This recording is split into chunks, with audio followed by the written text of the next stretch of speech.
Bir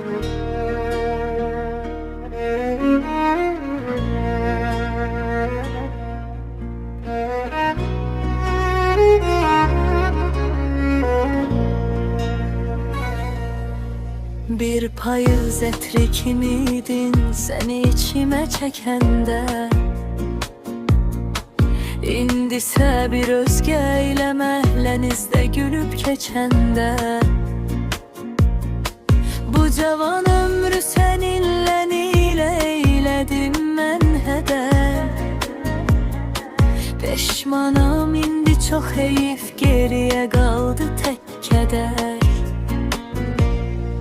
Bir kitap sətri kimiydin, səni oxuya bilmədim. Sanki bir tozlu rəfdə, mənsə onu niyə silmədim?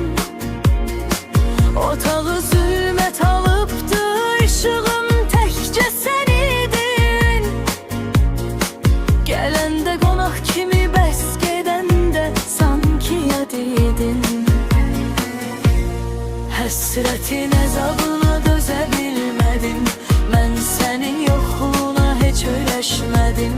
Dedim ki zaman keçər, olar əlacım, mən ki onu ürəyimdə yaşatdım. Ey həsrətin əzabına dözə bilmədim, mən sənin yoxluğuna heç öyrəşmədim. Dedim ki zaman keçər, olar əlacım, mən ki onu ürəyimdə yaşatdım. Ey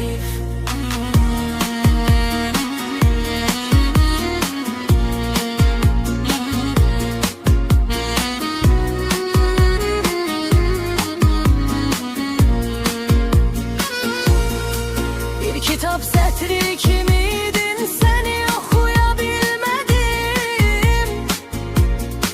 Sanki bir tozlu rəfdə, mənsə onu niyə silmədim? Otağı zülmət alıbdı, işığım təkcə sən idin. Gələndə qonaq kimi, bəs gedəndə sanki yad idin. Həsrətin əzabına dözə bilmədim, mən sənin yoxluğuna heç öyrəşmədim. Dedim ki zaman keçər, olar əlacım, mən ki onu ürəyimdə yaşatdım. Hey həsrətin